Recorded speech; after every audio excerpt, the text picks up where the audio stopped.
அரசியல் பழிவாங்க நடவடிக்கைகள் நடக்குன்னு சொல்றாங்க. ஆட்சி கவிழ்ப்பு சதி நடக்கிறதா சொல்றாங்க. திமுகவோட கைது இல்லை, இதில் ஒன்றை நாம் தாவேக்கால நடக்கின்ற எல்லா பிரச்சனைகளுக்கும் நாங்கள் ஒன்றும் உடன்பட்டவர்கள் அல்ல. தாவேக்கால ஆட்சியிலையும் பல பிரச்சனைகள் நடந்து கொண்டு தான் இருக்கிறது.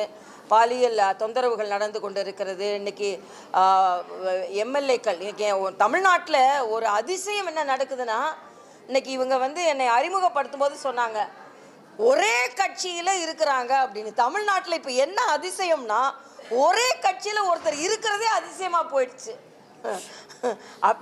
அப்படி ஆயிடுச்சு. ஏன்னா ஆட்சி மாறின உடனே தன்னோட எம்எல்ஏ பதவியை கூட ராஜினாமா செய்து விட்டு அந்த மக்கள் கொடுத்த தீர்ப்பை கொஞ்சம் கூட மதிக்காமல் வந்து விடுகிறார். அதோட வைகோ சொல்றாரு, முதலமைச்சர் தான் சொன்னாரு, முதலமைச்சர் எம்எல்ஏ பதவியை ராஜினாமா செய்ய சொன்னாரு, நான் பிரச்சாரம் செய்கிறேன்னு சொன்னார். அப்போ முதலமைச்சர் இதற்கு விளக்கம் அளிக்க வேண்டும். ஜனநாயக முறைப்படி தேர்ந்தெடுத்தவர்களை நீங்கள் ராஜினாமா செய்ய சொல்கிறீர்களா? அப்படி என்றால் இது மிகப்பெரிய குற்றம். இதை நீங்கள் என்ன சொல்கிறீர்கள்? அதனால் எல்லாரும் ஆதரவு கொடுங்கள். ஆனால் அதே நேரத்தில் ஜனநாயகத்திற்கு எதிராக யாரும் நடக்காதீர்கள் என்பது எனது கருத்து. அதே மாதிரி 41 நகராட்சி அலுவலகங்களில் லஞ்ச பணம் பிடிபட்டு இருக்கிறது. ஆக இப்படிப்பட்ட ஒரு லஞ்சம் புறையோடி போய் இருப்பதற்கு இதுக்கு முந்தைய ஆட்சியும் சரி இவர்களும் சரி தலைகுனிய வேண்டும்.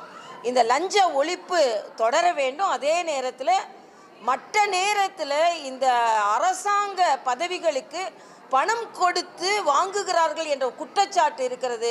லஞ்சத்தை ஒழிக்கிறேன் என்று சொல்லிவிட்டு ஒரு இடத்துல இன்னொரு பக்கம் லஞ்சம் வாங்குவதை போன்ற சூழ்நிலை இருக்கக்கூடாது. அதை முதலமைச்சர் உறுதி செய்ய வேண்டும் என்று நான் கேட்டுக்கொள்கிறேன். இல்லை, அரசியல் ரீதியாக அனிதா ராதாகிருஷ்ணனின் நடவடிக்கையை நீதிமன்றமே சொன்னதைத்தான் நான் குறியிட்டிருந்தேன். நீதிபதிகள் தேர்ந்தெடுக்கப்பட்ட ஒரு எம்எல்ஏ இப்படிப்பட்ட வாசகங்களையா பயன்படுத்துவதுன்னு கேட்டிருக்கிறாரு. அதுதான் எனது கருத்து.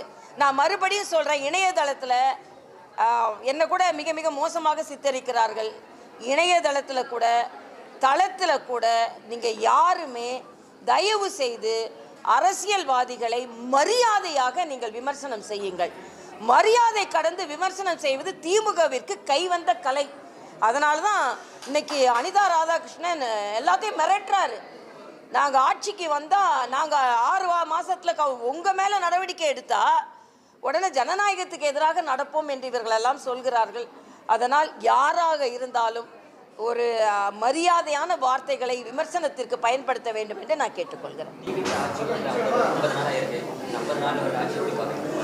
இல்லை, 50 நாட்களில் மிகப்பெரிய மாற்றத்தை கொண்டு வந்திருக்க முடியும். ஆனால் பெண்கள் பாதுகாப்பு இன்னும் கேள்விக்குறியாகத்தான் இருக்கிறது.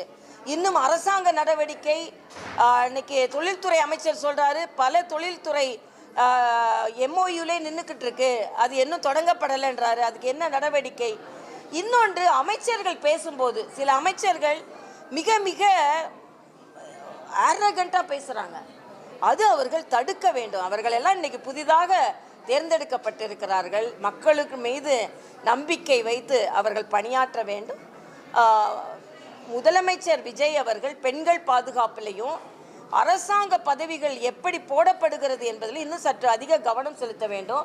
இன்னைக்கு ஆசிரியர் பணிகளை தேர்வு செய்வதிலும் வழக்கறிஞர்களை தேர்வு செய்வதிலும் பண நடமாட்டம் இருக்கிறது என்ற ஒரு குற்றச்சாட்டு வந்திருக்கிறது. இவர்கள் 41 நகராட்சி அலுவலகங்களில் அவர்கள் பரிசோதனை செய்வது இருக்கட்டும், தன்னை சார்ந்தவர்கள் யாரும் ஊழல் குற்றச்சாட்டில் ஈடுபடாமல் இருப்பதையும் பார்த்து கொள்ள வேண்டும் என்பது எனது கருத்து. இல்லை, மத்திய அரசு முதலில் இருந்தே தமிழகத்திற்கு நியாயம் கிடைக்க வேண்டும் என்பதுதான் மத்திய அரசின் நிலைப்பாடு. மத்திய அரசை பொறுத்த மட்டில் தமிழக விவசாயிகள் வஞ்சிக்கப்பட்டு விடக்கூடாது. நான் காங்கிரஸை கேட்கிறேன். அங்கே காங்கிரஸ் ஆட்சி இருக்கிறது, மேகதாது கட்டியே தீர்வோம் என்று அங்கே உள்ள முதலமைச்சர் சொல்கிறார். இங்கே உள்ள காங்கிரஸ் அமைச்சர்கள் அதற்கு என்ன சொல்கிறார்கள்?